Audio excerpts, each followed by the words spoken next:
Hi everyone, welcome to today's event. I think we'll get started. Thank you for joining us today.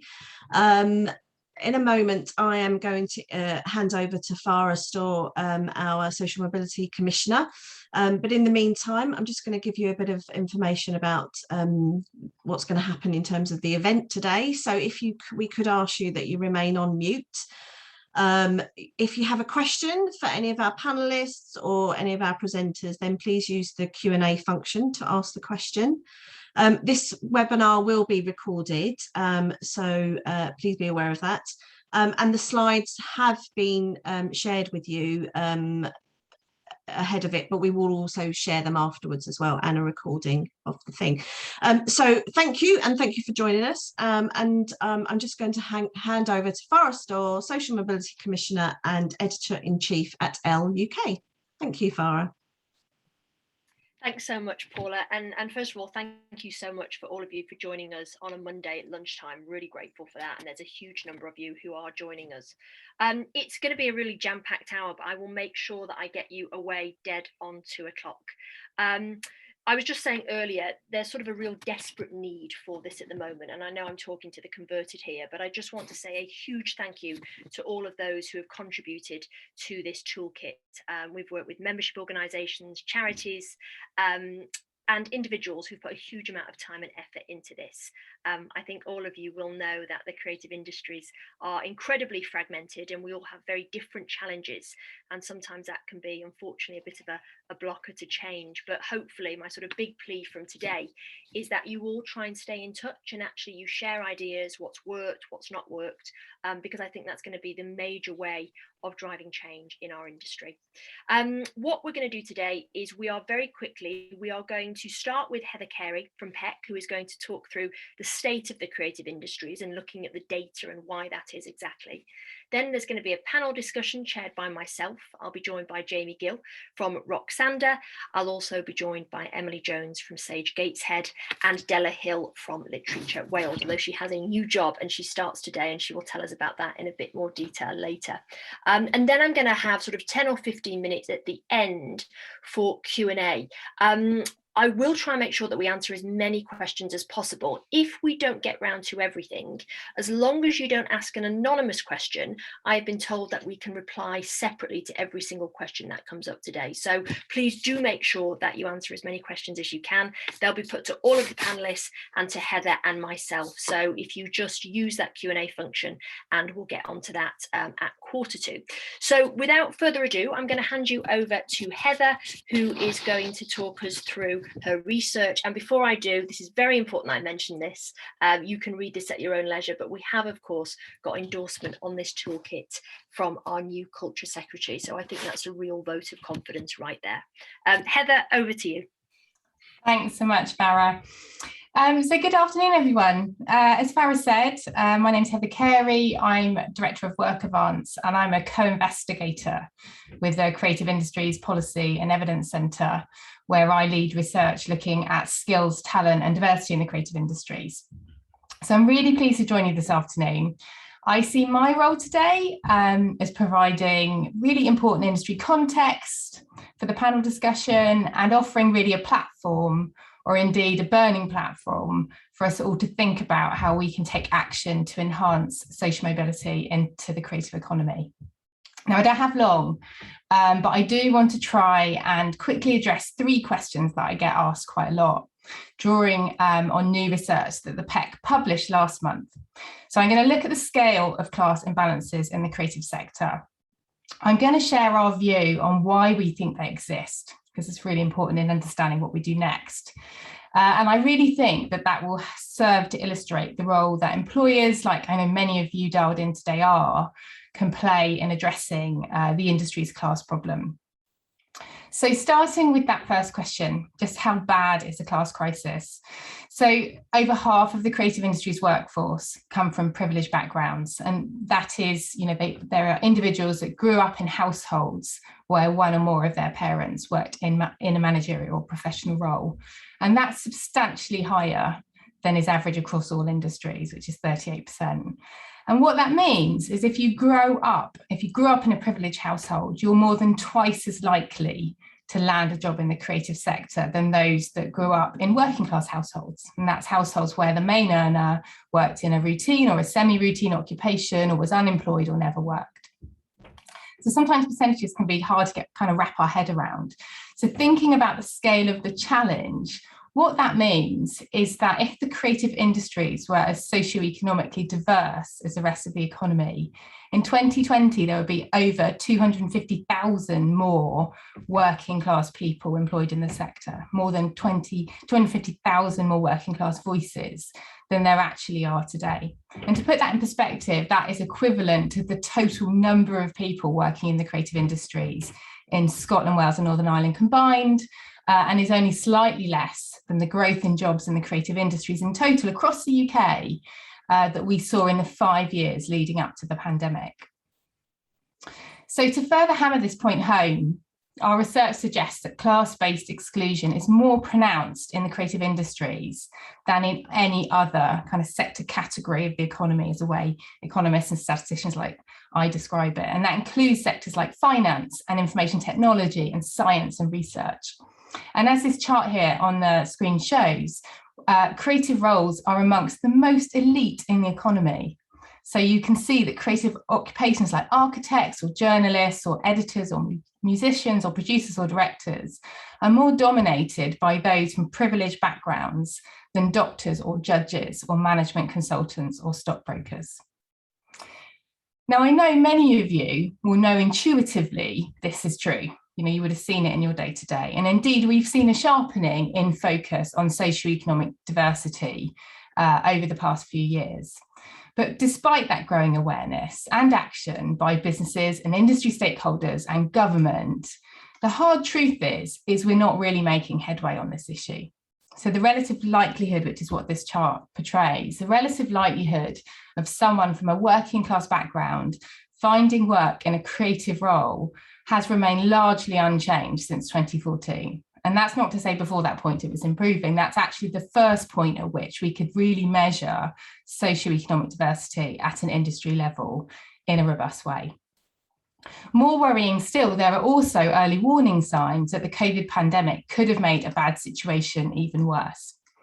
So the most recent data we have only captures the really early stages of the pandemic. But what that data suggests is that in creative sectors that have been really badly hit by the pandemic, we've seen class imbalances widen. And we know from wider work that the pandemic has disproportionately impacted those already disadvantaged in the labour market. And really, when we think, those with financial reserves and strong networks are likely to have been better placed to withstand the insecurity and compete for fewer opportunities that we've seen exist in recent months. So we can't show definitive evidence just yet, but it's very likely COVID-19 could reinforce existing exclusions and divides that we see in the sector. So it's never been more important to act to address the class crisis in the creative industries. But of course, the million-dollar question is how best to go and do so. And the only way really to understand that and how best to act is to understand the underlying causes of class imbalances in the creative sector. So over the past 9 months, the PEC has embarked on a large-scale inquiry into the causes of the creative industry's class problem, including over 150 interviews with businesses and stakeholders, and really crucially, those that have lived experiences of class imbalances in the creative sector.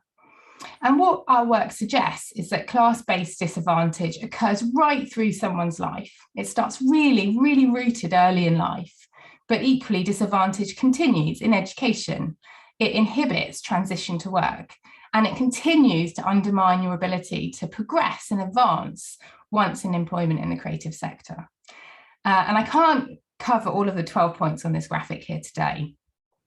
But what you can see is at the bottom half of that graphic, those points of disadvantage illustrated there relate to the workplace. And even actually, when you look at the top half of that graphic, there are many other points at which employers could serve to influence. So many of these points relate to well-established disparities in access to finance or social or cultural capital, as we tend to describe it. But there are specific industry factors that influence the chance of someone from a working class background getting in and getting on in the creative industries. And these relate to the geography of the sector and so much of employment being concentrated in urban centres, particularly around London and the Southeast. They relate to the structure of the sector. Farah spoke earlier about fragmentation and that dominance of small and micro enterprises and project-based and freelance work. But they also relate to current industry, employer and workplace practices. And this chart really starts, this slide here starts to get into some of that. So unpaid internships come up in every discussion, and they remain, sadly, they remain really commonplace in the creative industries. Even when paid, the hard truth is that entry-level wages in this sector can be extremely low and rarely offsetting the cost of travel and accommodation, particularly in those high-cost urban centres I referenced. We know that work can be precarious, and the COVID pandemic has really highlighted that. And that precarity is particularly the case, but although by no means limited to the early stages of creative careers. And these factors can really exclude those who aren't able to turn to family or friends for financial backing or a place to stay. And the way the industry finds talent can also act as a barrier. And many of those we spoke to, such as Jessica, quoted here, felt that a lack of contacts working in the industry put them at a distinct disadvantage to their more privileged counterparts who benefited from nepotism or networks when trying to secure a first step into the creative industries. But it doesn't stop there. Even when successful at getting into the sector, those from a working class background face further disadvantage when in work. And our research suggests that class-based exclusion is subtle in the workplace, largely microaggressions, commonly things we might write off as banter about somebody's accent, or a failure to decipher and follow some of those really unwritten codes that define what people consider to be the right way to look or to speak or to behave. And this really adds to a sense of otherness and creates this need to assimilate that our socially mobile interviewees, like we were quoted on this slide here, reported feeling when everyone else in the room is from an upper middle class background and is privately educated and armed with that degree from that prestigious university. And actually what we find is that these issues don't only impact access, but actually whether those from working class backgrounds remain and progress in the creative sector. And confidence was a recurring theme with many of those we spoke to, reporting, feeling they couldn't speak up and be heard. Others, such as Travis and Marcus quoted here, emphasise the challenges of attending events or travelling to London for meetings that often unlock those career-making opportunities in the creative sector. And those from privileged backgrounds were observed to progress quickly into more senior roles, benefiting from cultural affinity with senior colleagues or those networks we reference that can often accelerate progression, or the backing and support of a sponsor who took a very active role in ensuring their success.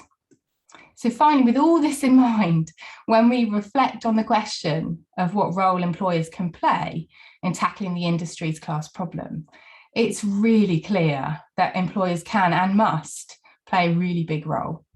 And if we're going to truly shift the dial on socio-economic diversity in the creative industries in a significant and a sustained way, actually, in fact, what we need to see are employers leading on tackling the class crisis. We need more employers acting together, working with government and educators to really start to build that movement for change. And that, this is one of the key recommendations of the PEC's 10-point social mobility plan for the creative industries. And we know it's a big ask. We spent a long time speaking with employers about the challenges faced in addressing socioeconomic disadvantage.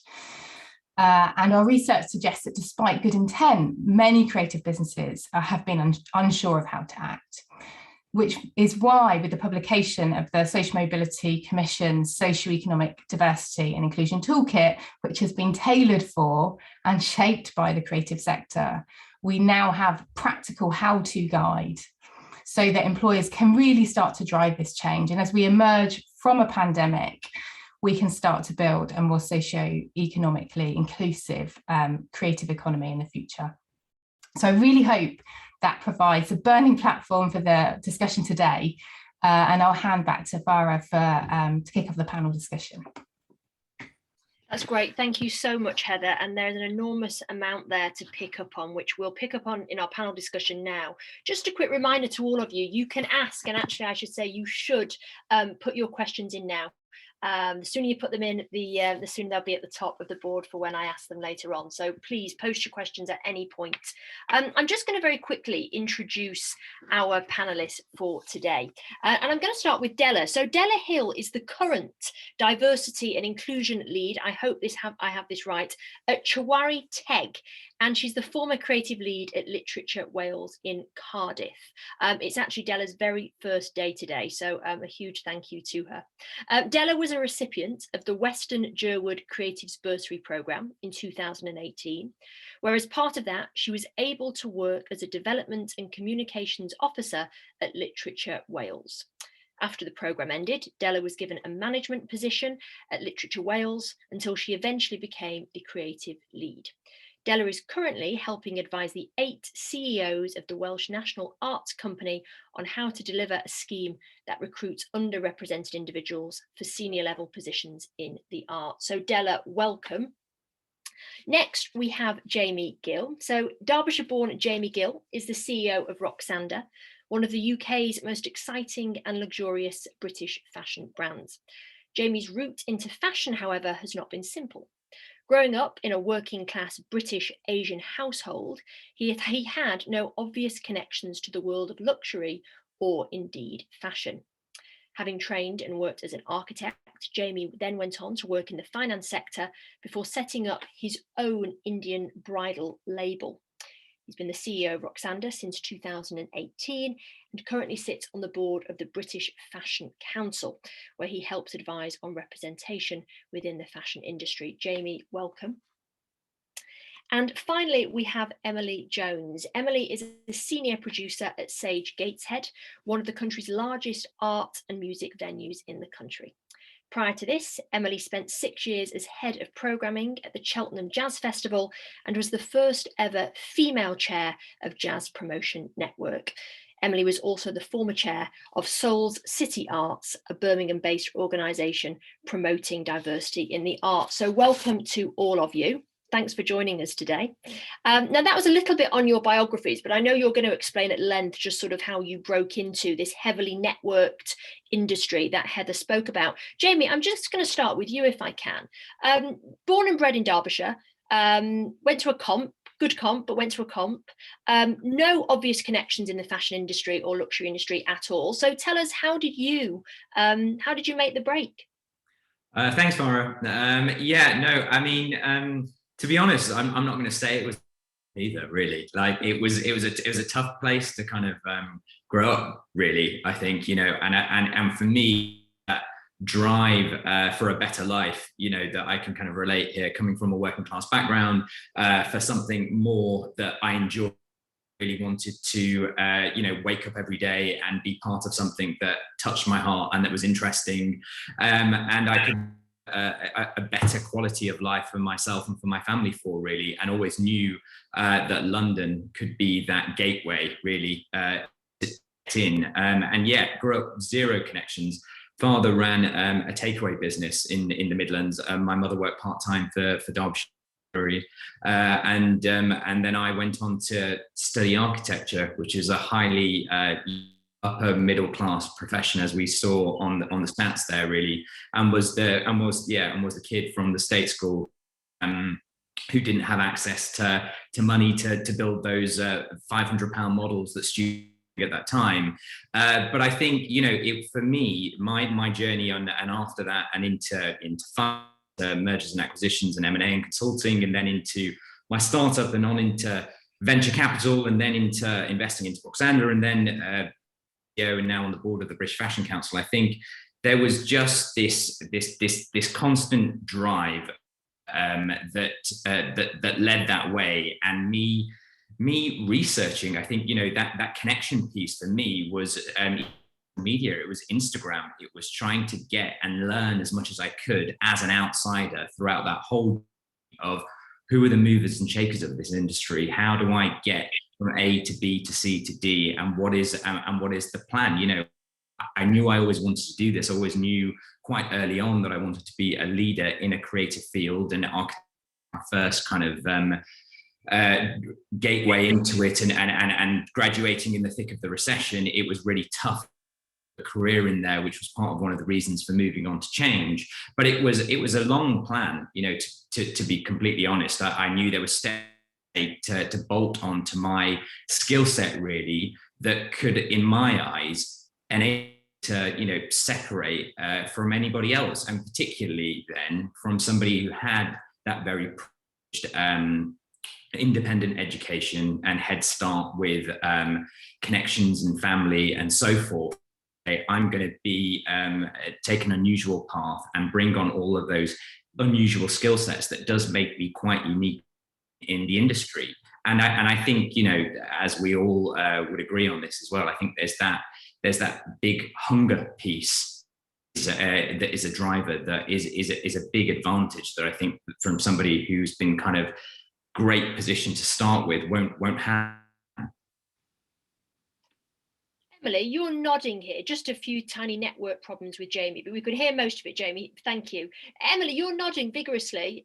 Is that something that you identify with then?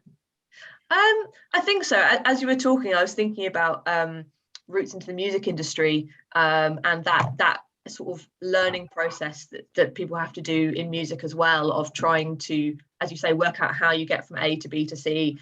Who are the gatekeepers? How do you build those networks and connections? It's something that I have experienced myself, and I see a lot sort of with the artists I work with at Sage as well.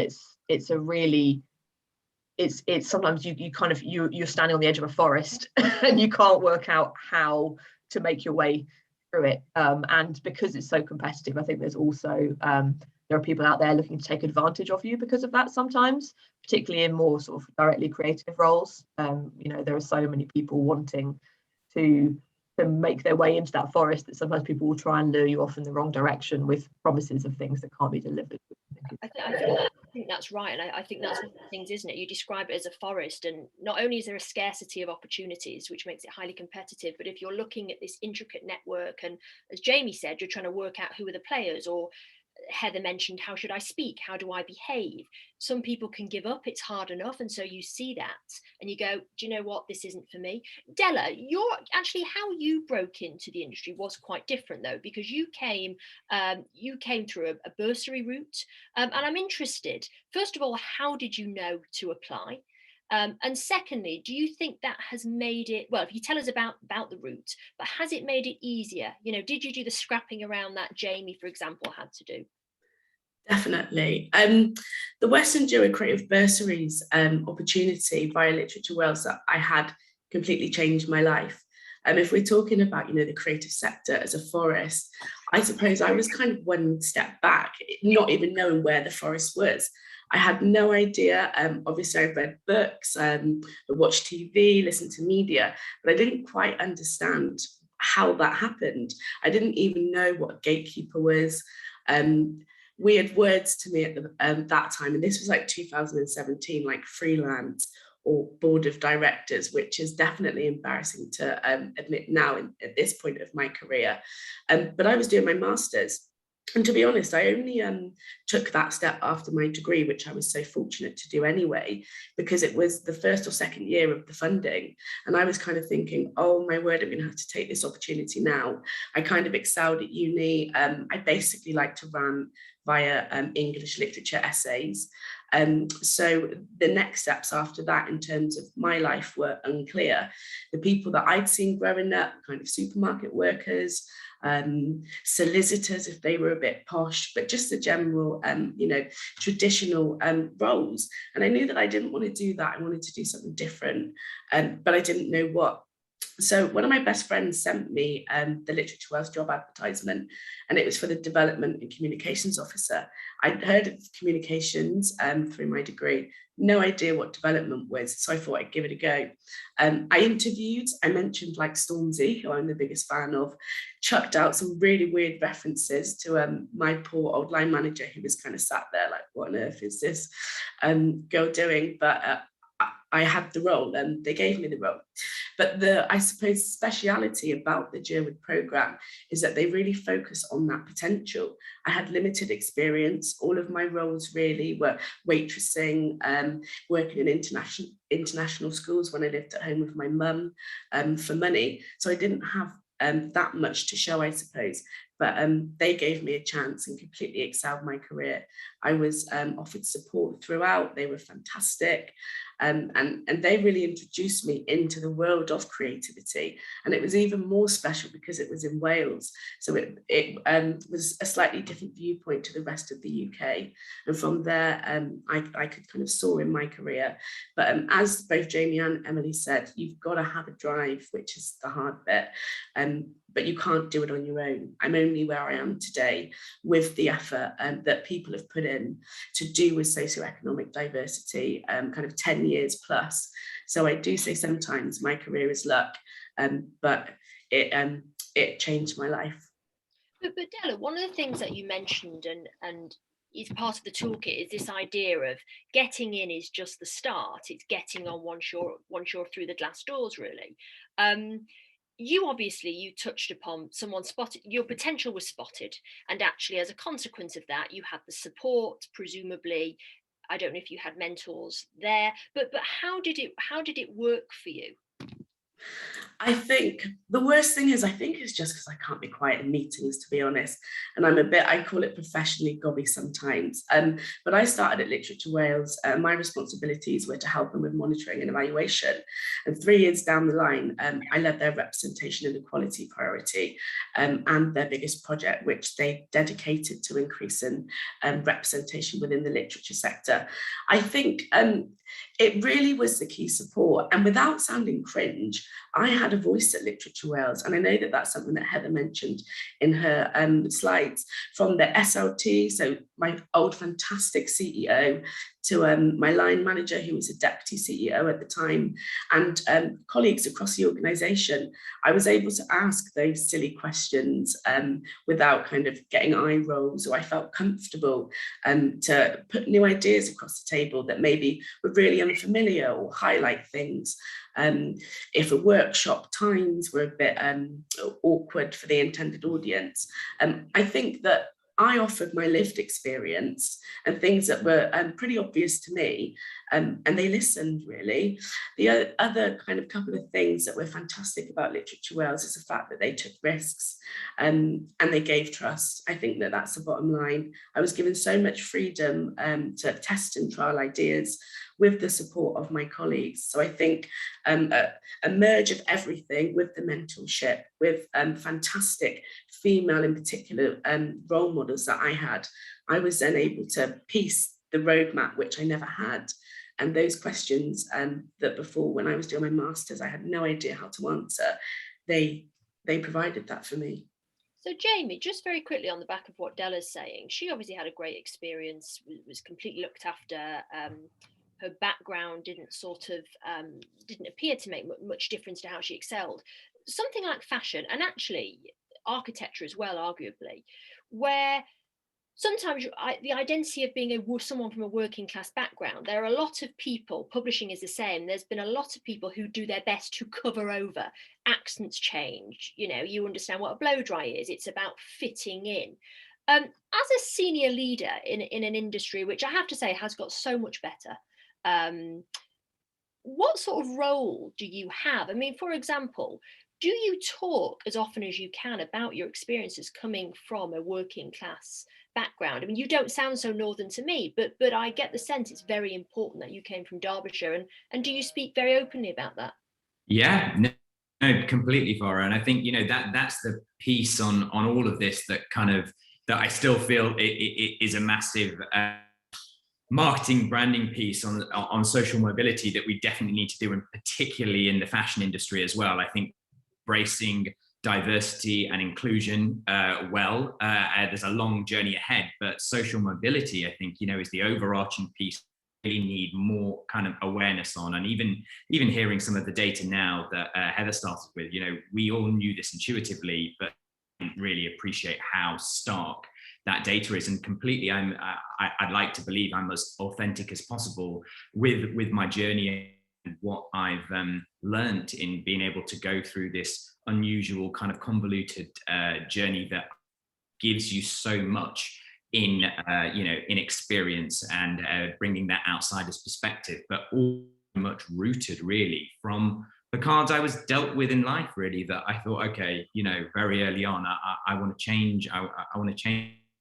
I want to make it better for myself. Still, knowing where I am, but and I do that, and I think we've just had to work harder. I feel like I've had to work harder, like hard on life, really, and as I kind of started with, just have to come in, be more strings to my bow than somebody who's gone through a more conventional, traditional route that you typically in the creative sector and typically in fashion, and those schools and that clique and that kind of network that's kind of given to you, set that you're almost competing against for a position, really. So to kind of stand out and to offer something return, I had this plan of as I mentioned, with many strings to my bow, and I think now at a place where I can really drive and instill positive change, and particularly with my seat at the British Fashion Council, I think this is something that I really want to take home now to our next as well, on what we can do and embrace this into the diversity and inclusion kind of manifesto that we're building. But yeah, I know one of the things that you have actively worked to do is actually, and it may be similar, I'd like to know Emily's thoughts on this, is when you look at the music industry, or you look at fashion, or you look at publishing, what can happen is people think there are only certain roles. There's only an editor, or you're a fashion designer, or you're a stylist. But of course, and Jamie, I know you've spoken about this, talk about you can work in finance, talk about you can work in operations. That need to sort of, these industries have actually hundreds of openings. It's just that it's the slightly more, and I say this in inverted commas, the more glamorous ones which are put forward, which can be a barrier. I mean, just tell us a little bit about that and what you do about that. Yeah, no, completely. And I think this is the big opportunity, really. I mean, and this is what I think, if a great take on the business case for this. And again, speaking on behalf of the fashion industry, which is typically made up of a handful of macro players who you all know the names of: Burberry, Alexander McQueen, Stella McCartney. And then we've got the majority, the 90% SME businesses. And, and we have pretty much because where are we scouting talent from that is doing then the 90% of the roles aren't public in a way, or the finance director, the operations, the production, the product development, the marketing, the sales. There's not an obvious training ground to kind of pull in that talent to kind of make these businesses operate. So then looking, if we're speaking about social mobility and we're speaking about those barriers to entry that I think do very much appear, they exist. I'm not going to say they exist, but the reality is there is a need, I think, for really hungry, driven talent that can actually and really make these SMEs viable and continue and sustain. I think that outsider's perspective that we don't need to fully go into now, but that we have, or you have, coming from a non-conventional route versus what the industry is made now, is a massive add value.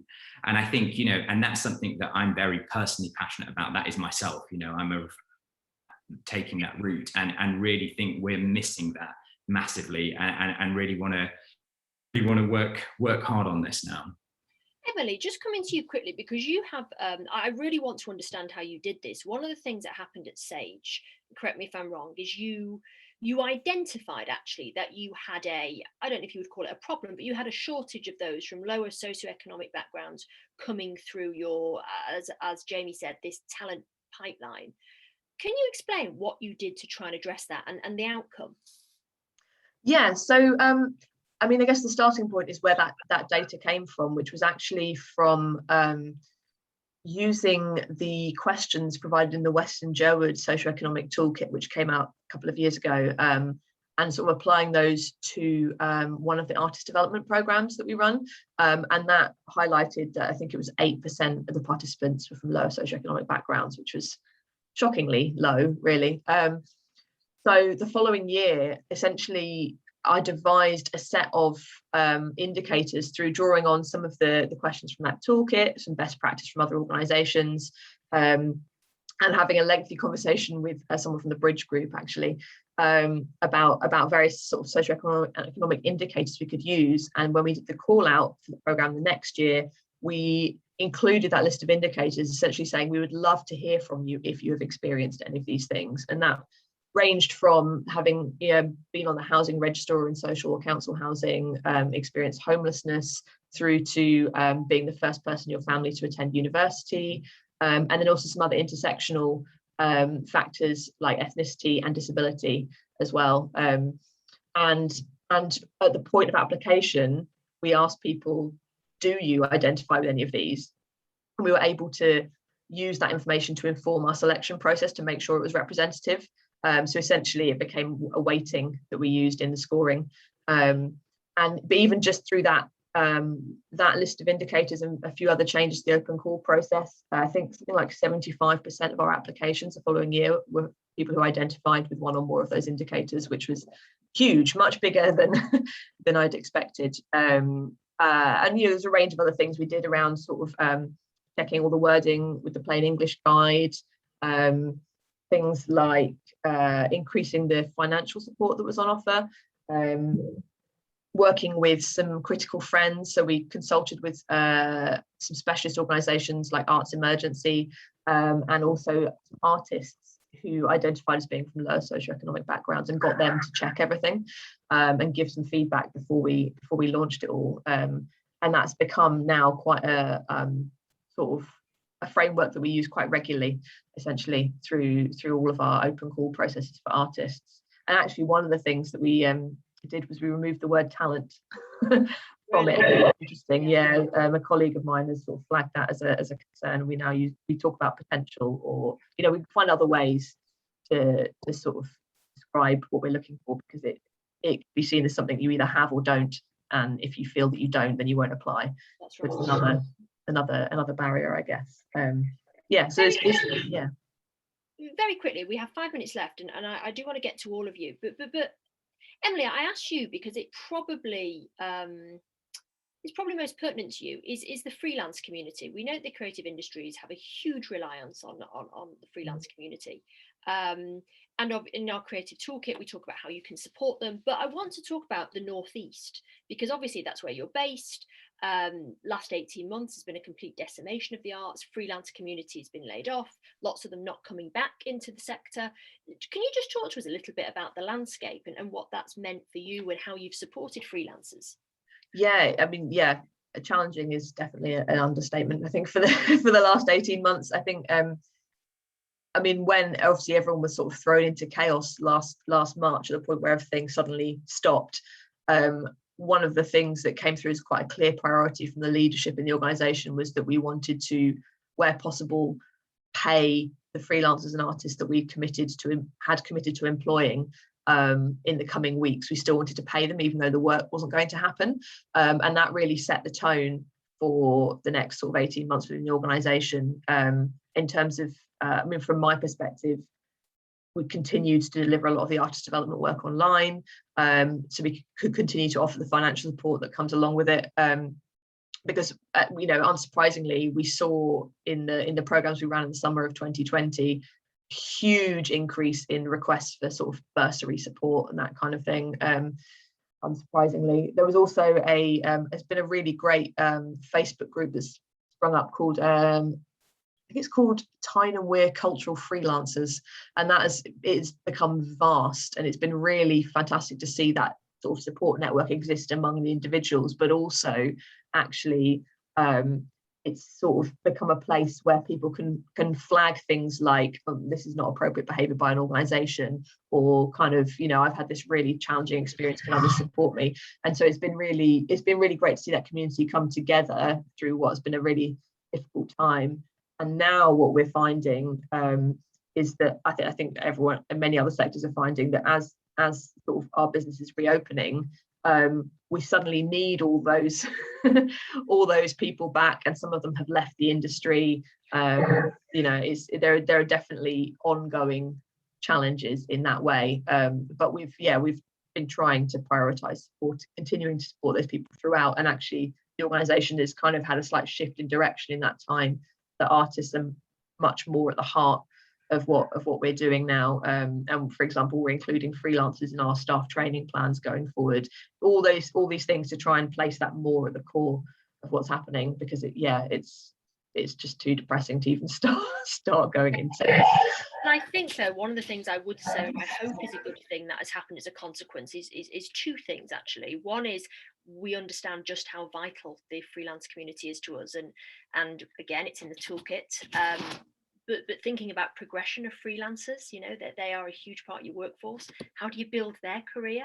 How do you look after them? And then the other thing, which actually Della and Jamie, I'd be really interested to have your take on this, particularly Jamie, because you talk about you moved down to London, and we know a lot of people would rather not leave their community to get ahead, but they have to get out to get ahead. With remote working, feels to me like there is an opportunity here for those London-centric industries to start. We're definitely considering it in journalism, to start committing to having people who perhaps do not work down south. Jamie, what do you think about that for fashion? Would it change things? Yeah, no, I completely. No, it would. I mean, it's an obvious thing, and I think it's in tandem with employers in the industry wanting to. How are we going to affect change? And yeah, exactly. That's an obvious piece that we could incorporate. But I think it just begins with, one step before that, in terms of what is the recruitment, what is the talent policy. Before we kind of even go there. Like I believe, and I think other industries are guilty of this, and I do believe there's a reflection point on everybody, especially creativity and us trying to be progressive naturally as an industry. Especially then embracing something like this, have we always recruited from the same schools still? Is it St Martin's? Is it London College of Fashion for the creative sector? Is it Parsons? That's the, but and it's almost just a mindset there, as opposed to actually the talent criteria. Then opening our eyes a bit wider to be like, hang on a minute, are we sticking exactly international and London centric schools? Versus other amazing schools out there, and that's just on the design side. When of course it comes to the operational piece, which I think is the big opportunity for change in the industry as well. Completely, I think there are so many obvious that we can change the narrative on. Della, you're nodding, but we're sort of dead on time for Q&A. So I do actually just want to come on to my final question for all of you. And Della, I'll start with you if I may. Just tell us, the importance of having a socially economic diverse workforce. And if there was one step that employers who are watching today could do, what is that one practical thing that they could do straight away? And that's to all of you, but I'll start with Della and then Jamie and then Emily. Absolutely.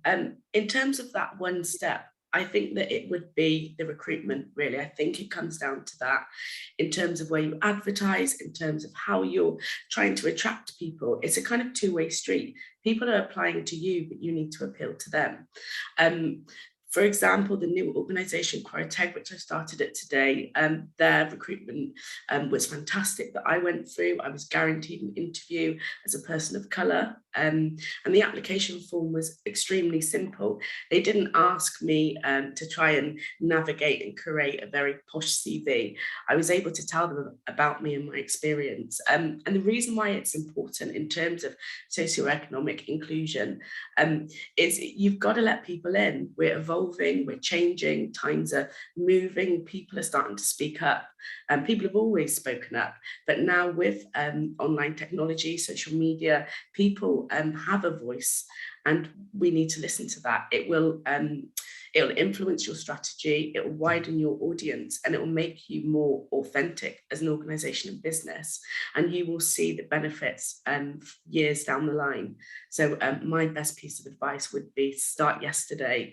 And it's going to change, again, without being cringe. It will change people's lives like mine. I dread to think where I would have been without the opportunities. So good luck to everyone on their journey. Jamie, one piece of advice that you would give to employers who want to make the change? I think still, obviously, recruitment is totally key, but I think it's that obvious audit of the workforce right now. I think you've got to be, what does your workforce look like? Simply start simple. What is it? Yeah, who your workforce, gender, socio-economic backgrounds, diversity, what's the state play there, and what do you really want to do personally to kind of change this? And we're all listening because there's a drive to actually make a difference here. Is the reality of that change that you want to achieve immediately, long term, and then to go about, you know, the ideas listed in the toolkit, and also just making that an agenda and interacting other areas that you haven't done thus far for talent, and I think, yeah, that would be my bit. So get the data, have a look at your own workforce, check your own house, and then take it from there. Emily, what would you add to that? Anything else? I think I was going to say the same thing that Jamie said, to be honest, which is, yeah, you need to know where you're starting from in order to know where you want to get to, and work out how you're going to get there. I think also that, sort of related to that, that the drive to do it really needs to come from the top of the organisation, and where you see the most success. That's certainly the case. So if you're not the person at the top of the tree, how can you get that person on side? Because if that person's not invested, then the money's probably not going to be there to help make it possible. Not that it necessarily needs money. There's a lot can be done without extra investment, but I think it's, yeah, for the biggest impact, it's vital. Identify someone at the top of the tree who can help you make that change. I'm just going to pull Heather back in now, if I may. Heather, if you want to join us, we've got a lot of questions and we are not going to have time for everyone's, but we will answer everyone's. So let's just start and let's see if, I think these questions are not to anyone in particular, so I'm just going to pick on you. Let's have a look. So, okay, Heather, this is probably one to you, actually. What work or research has been done from an intersectional perspective? Yeah, it's a great question. It's something we try to look at through the research that we've been doing through this ongoing programme of work, because we know that class intersects with other diverse characteristics, and from a data perspective, we run the numbers as you might expect the PEC to do, and what you do see is actually that those embody multiple characteristics. So, for example, if you are female and working class, or have a disability in a working class, face what we call double disadvantage in terms of getting in and getting on.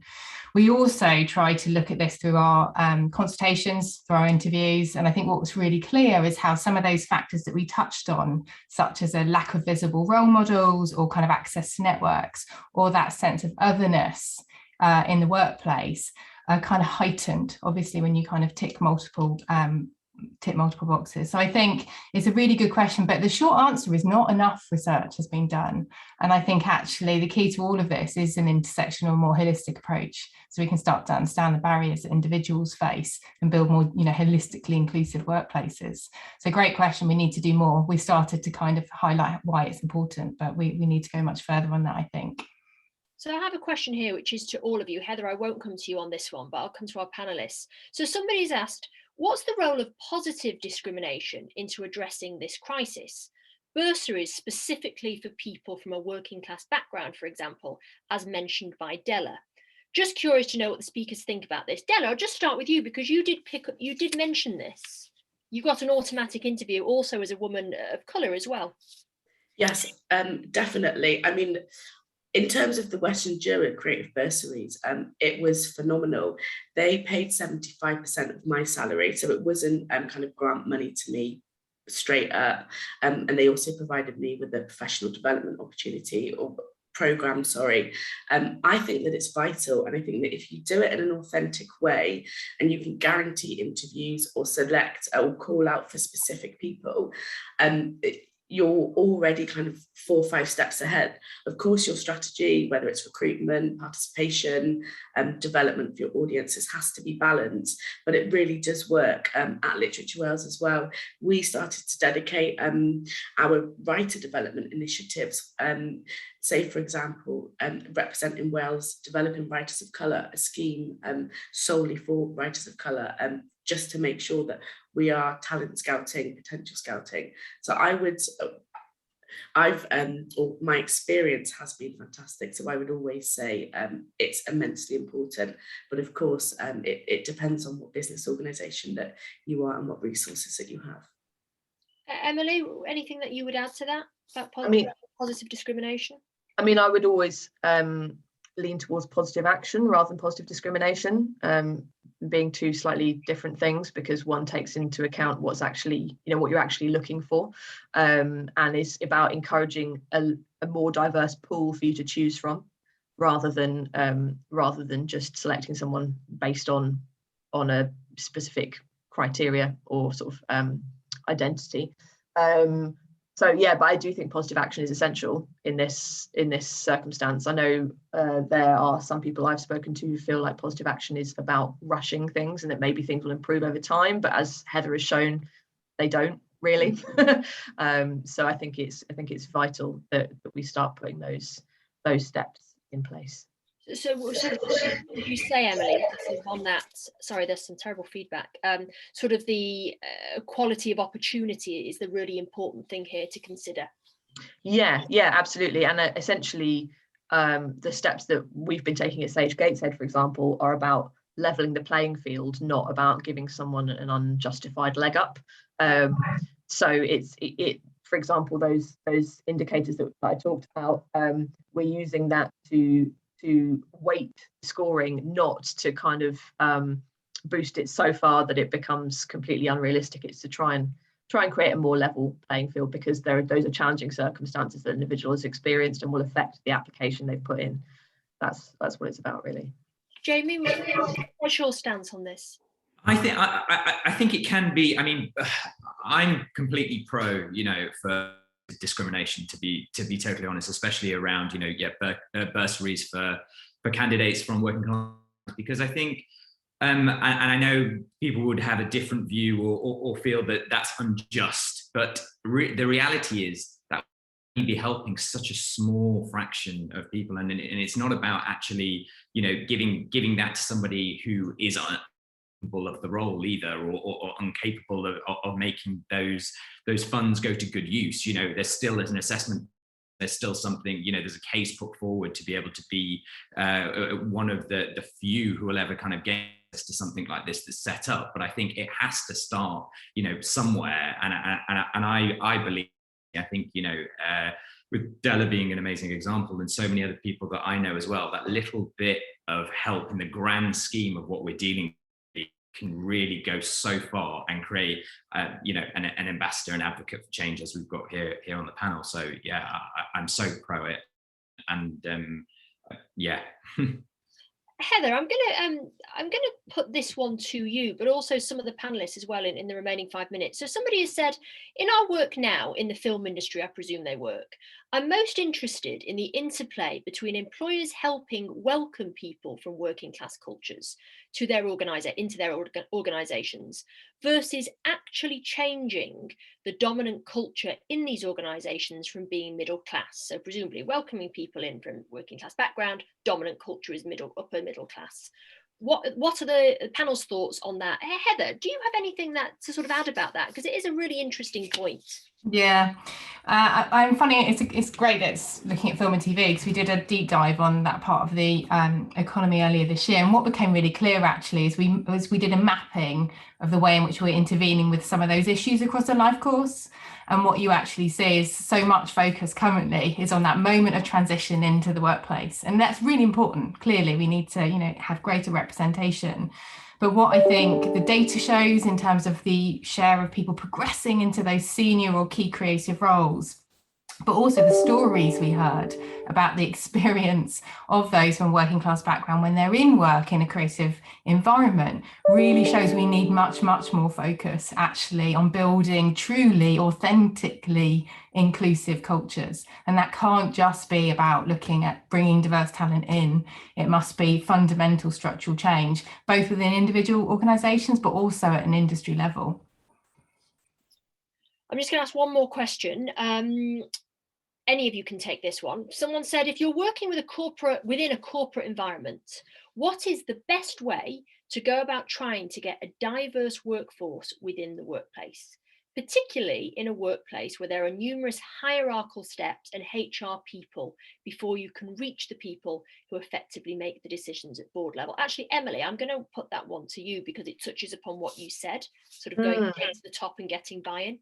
How do you do it? You just can't, you know, if it feels so bureaucratic, what happens?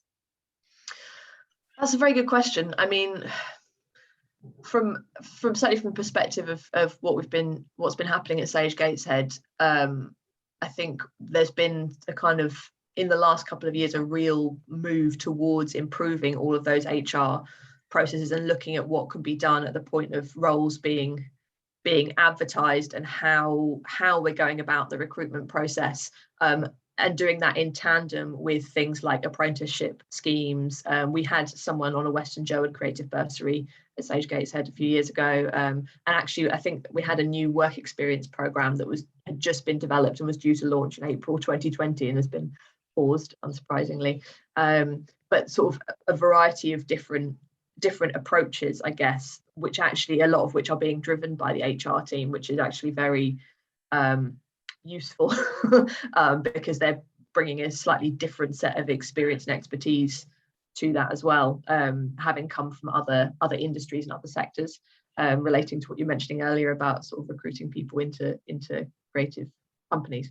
So yeah, there are a lot of layers to that. I think the other thing that's been really key is that for example, at the moment, we've got an inclusivity and relevance working group, which is chaired by the chair of the board, and also includes the managing director and myself and other colleagues from all levels of the organisation, which is sort of a way of slicing through that hierarchy a bit. And that group is working to develop strategy around inclusion for the next 5 to 10 years.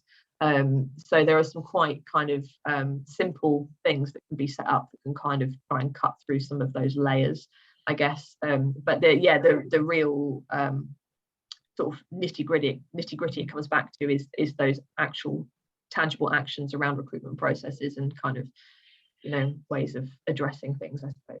Amazing. Sorry, there's terrible feedback. I'm going to just cut it short there now because we've reached almost 2 o'clock, but sort of main takeaways from all of you. Emily, get buy-in from someone at the top. There are numerous groups, I'm sure, in everyone's organisation starting at the moment. Make sure there's somebody senior there who can really action this. Jamie, brilliant point about think about the places you're getting talent from. Do you have to have Central St Martin's? Should you be looking at further education colleges, places where we know there are pools of people from lower socioeconomic backgrounds? I think it's a brilliant point. And Della, really interesting point about when you're recruiting, think about the language, think about how you're speaking to people, think about how you're interviewing them. You've been an amazing panel. I could speak to you for much longer, and I'm really grateful for your time on a Monday lunchtime. Paula, I'm going to hand over to you because I know you've got some tiny sort of takeaways for everyone, but from me and all of the panelists and Heather, thank you so much for everyone's time. Thanks, Farah, and thank to all our panelists and presenters. So if you want to look for some further resources, our toolkit, which has been mentioned, is available on socialmobilityworks.org. You'll see there we've also got a Let's Talk About Class resource where people from any stage in the background, so it could be HR teams, it could be comms teams, it could be senior leadership teams, or it could be people at grassroots level who can actually bring the conversation about talking about class in the workplace. There's news and blogs. There will be further events, and one event to mention is the launch of our apprenticeship toolkit as well, which is happening on Thursday, if you can join us for that. But there's also a toolkit obviously that goes with that. So I would really recommend that you take a look at socialmobilityworks.org and download any of the resources there. They're all available for you to get on with supporting socioeconomic diversity in the workplace. Thanks again to Farah for hosting, and thank you all for joining, and we'll hope to see you soon at another event.